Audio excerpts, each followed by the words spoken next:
Hello again guys, just a quick update. I just did that last video as a test and I realised that I hadn't showed you the model. I've got the said model here.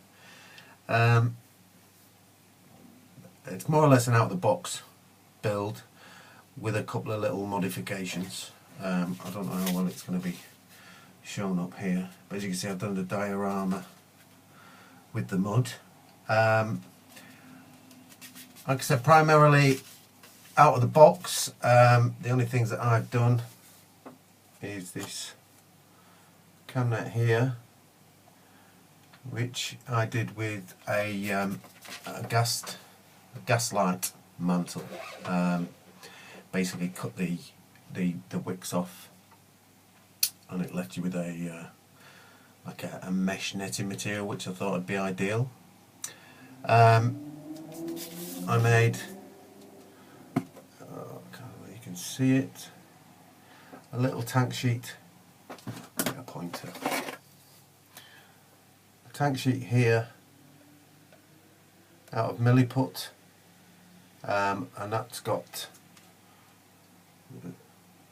I don't know whether you guys are fishermen, but I used lead core to wrap it round. This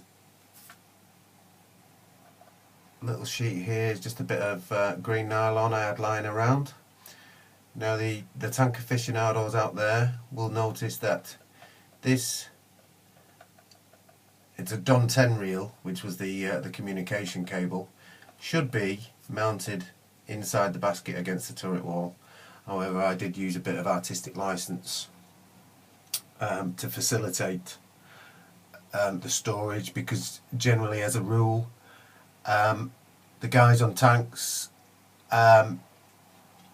storage is at a premium, and we come up with all sorts of different ways of storing kit to keep it secure on the vehicle. You see a lot of models, World War II, where they've got kit all over the back decks and hanging it off here, there and everywhere. That was fine getting up to the battle zone, but once you got there, a lot of that stuff would have to be gotten rid of, shall we say. So what we like to do is try and keep it all stowed correctly and safely. Everything has a place, and there's a place for everything.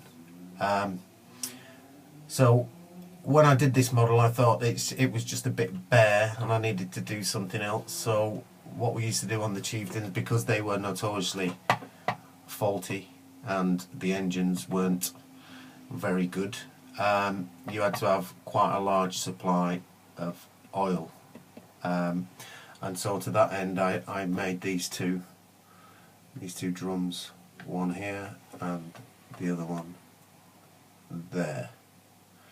Now they're made with milliput, and I have gone to quite some detail. I don't know if it's going to show up on there, but they are quite, if I say so myself, quite good replications of the 25 litre oil drums that we used to use. And we, like I said, we were quite ingenious with our storage methods, and this was just a band, a metal band that was welded to the bins here and here, and you could quite easily facilitate a 25 litre oil drum.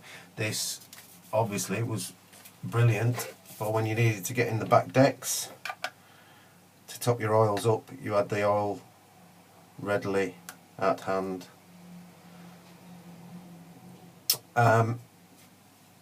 On the subject of the back decks, I don't know if it's showing through there, but I did post on the forum.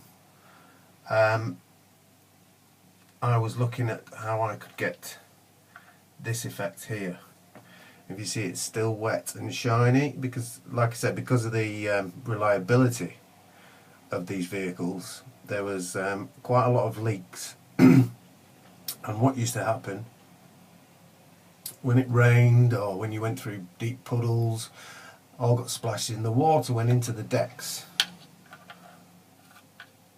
the front and the back. It could be a coolant leak, it could be an oil leak, it could be anything, but because the hull was sealed, you'd get in effect a bath inside of water, oil, and as the tank was moving, this fluid would get worked up in the engine, and then the extractor fans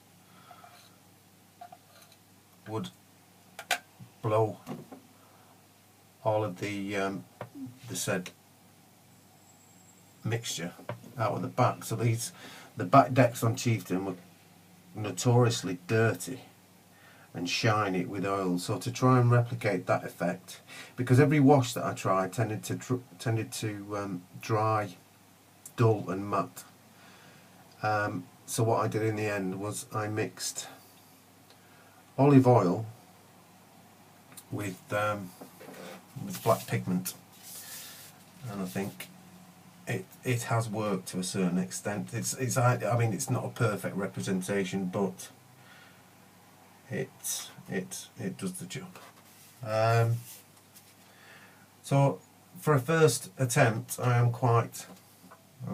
in fact, I'm very pleased with it. It's taken me about 2 weeks. The weathering, I'm not 100% with, because I don't know whether I've got the artistic flair for the weathering. I tend to go a bit overboard on it. And last night when I did this, my head wasn't in the right place, and I sort of rushed it a little. I think I've got away with it.